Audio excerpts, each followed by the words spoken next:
रात गए अबू उबैदा खुद फ्रंट लाइन पर पहुंच गए। यहूदी फौज का पूरा काफिला तबाह, 28 गाड़ियां राख में तब्दील।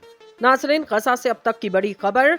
रात गए अबू उबैदा ने कमान संभाल ली, खुद फ्रंट लाइन पर आकर ऐसा जबरदस्त हमला किया। यहूदी जर्नैल अपने अपने बिस्तरों से भाग निकले। जदीद तरीन असलहा, दुनिया के जदीद तरीन टैंक और करोड़ों डॉलर की बख्तरबंद गाड़ियां कैसे हवा में उड़ती हुई जमीन पर आ गिरी। अबू उबैदा की पहली वीडियो ने सोशल मीडिया पर कोहराम मचा दिया। अल-कासम ब्रिगेड की रात गए सिपा सलार की सरपरस्ती में पहली उड़ा के रख देने वाली कार्रवाई। यहूदी बच्चे, बूढ़े, जवान और माएं अपने बच्चों की वर्दियां जलाने लगे। नेतन्याहू ने पूरे इसराइल को आंख में धकेल दिया। हालात कशीदा। अबू उबैदा की पहली कारी ज़रब ने यहूदी काबिज रियासत की बुनियादें हिला के रख दी। पूरा गजा एक बार फिर अल्लाह अकबर और हैदर हैदर के नारों से गूंज उठा। इस्माइल हानिया और तैयब उर्दगान हैरान। अबू उबैदा ने मोहम्मद बिन कासिम की याद ताज़ा कर दी। फलस्तीन की आज़ादी का अधूरा मिशन अब किसी भी सूरत रास्ते में नहीं छोड़ा जाएगा। अबू उबैदा के आखिरी अल्टीमेटम ने यहूदियों की नस्लें हिलाकर रख दी। फलस्तीन में इस्लाम का अलम बुलंद करने का वक्त आन पहुंचा। हक की फतह करीब। अबू उबैदा ने किबला अव्वल पर फलस्तीन का परचम बुलंद करने की कसम खा ली। रात गए अबू उबैदा खुद क्यों मैदान में आए? क्या अब इस्राएली फौज के पास वापस जाने का कोई रास्ता बचा? आज के इस वीडियो में ताज़ा तरीन सूरत हाल से आगाह करेंगे। वीडियो में आगे बढ़ने से कबल आपसे गुजारिश है, हमारे चैनल को सब्सक्राइब करें और वीडियो को व्हाट्सएप और फेसबुक पर शेयर करें। नाज़रीन, हमास की अल-कासम ब्रिगेड ने दावा किया 24 घंटों में इसराइली फौज की 28 गाड़ियों को तबाह किया गया। झड़पों में इसराइली फौज का जानी नुकसान हुआ। रिपोर्ट के मुताबिक इसराइली फौज ने अब मजीद 3 फौजियों को मारे जाने की तस्दीक की, जिसके बाद हलाक इसराइली फौजियों की तादाद 77 हो चुकी।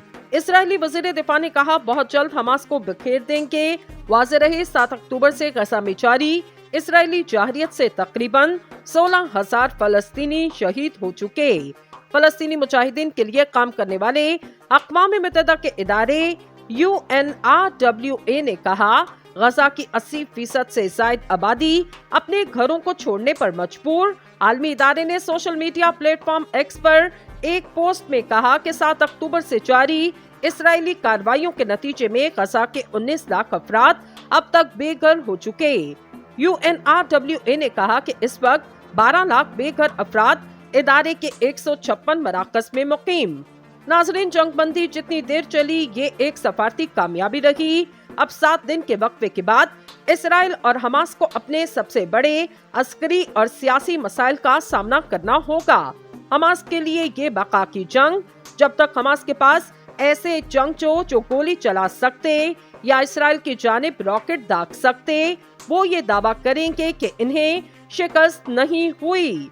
इसराइल एक बड़ी अस्करी ताकत, लेकिन इसके अहदाफ काफी पेचीदा। इसके वज़ीर आज़म नेतन्याहू ने इसराइल पर हमास के हमले में तकरीबन 1200 लोगों की हिलाकत के बाद ताकतवर इंतकाम का वादा किया।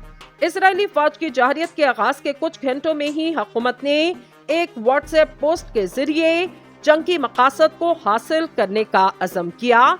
इन्होंने कहा, यरकमालियों की रिहाई, हमास का खात्मा और इस बात को यकीनी बनाना कि गजा इसराइली शहरों के लिए दोबारा कभी खतरा ना बने। इनके ये मकासद कैसे हासिल करने और इसके बाद क्या होगा, ये वो अहम बातें जिन पर इसराइली वज़ीर आज़म, इनके सियासी इत्तेहादी, इसराइल में इनके हरीफ और अमरीकी वज़ीर खारजा एंटनी ब्लिंकन गहरी सोच में मुब्तला।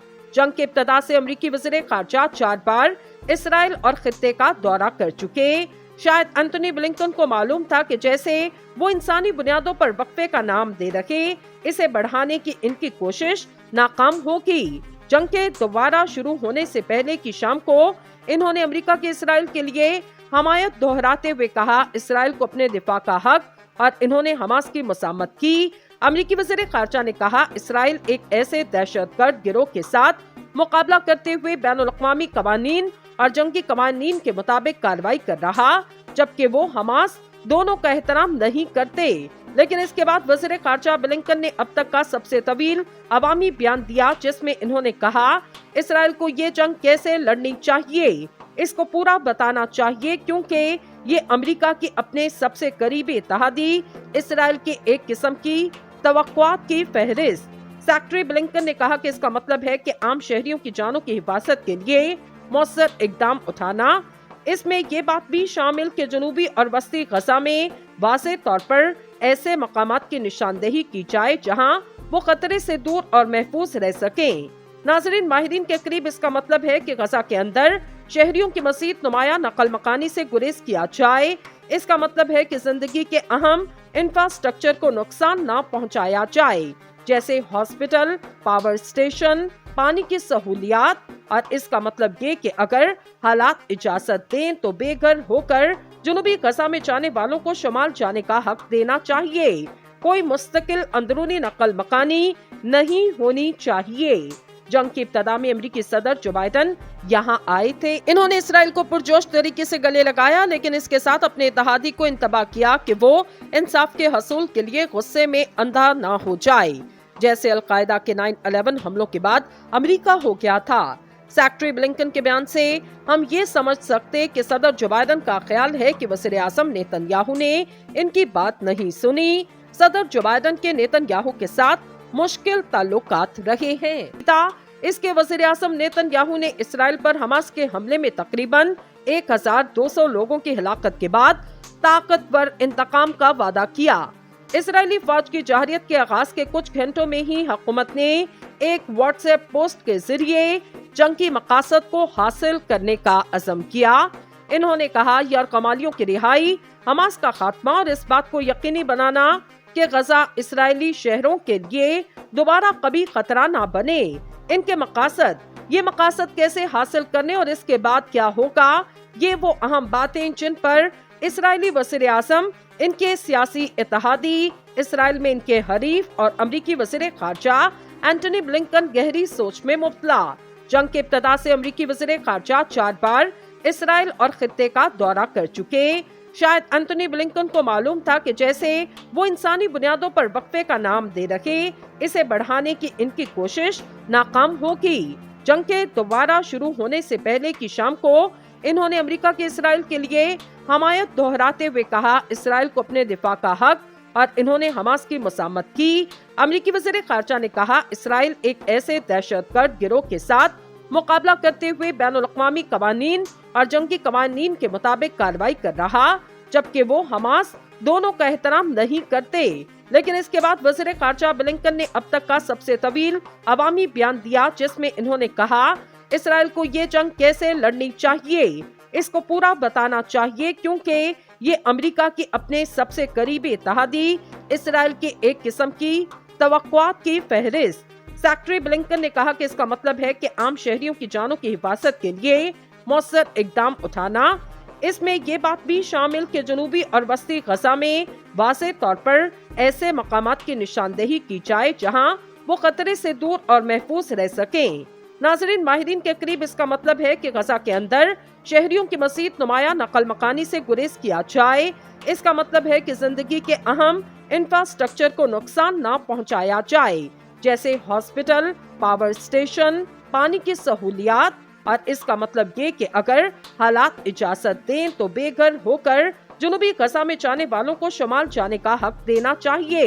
کوئی مستقل اندرونی نقل مکانی نہیں ہونی چاہیے۔ جنگ کی ابتدا میں امریکی صدر جو بائیڈن یہاں آئے تھے۔ انہوں نے اسرائیل کو پرجوش طریقے سے گلے لگایا، لیکن اس کے ساتھ اپنے اتحادی کو انتباہ کیا کہ وہ انصاف کے حصول کے لیے غصے میں اندھا نہ ہو جائے، جیسے القاعدہ کے 9/11 حملوں کے بعد امریکہ ہو گیا تھا۔ سیکرٹری بلنکن کے بیان سے ہم یہ سمجھ سکتے کہ صدر جو بائیڈن کا خیال ہے کہ وزیر اعظم نیتن یاہو نے ان کی بات نہیں سنی۔ صدر جو بائیڈن کے نیتن یاہو کے ساتھ مشکل تعلقات رہے ہیں۔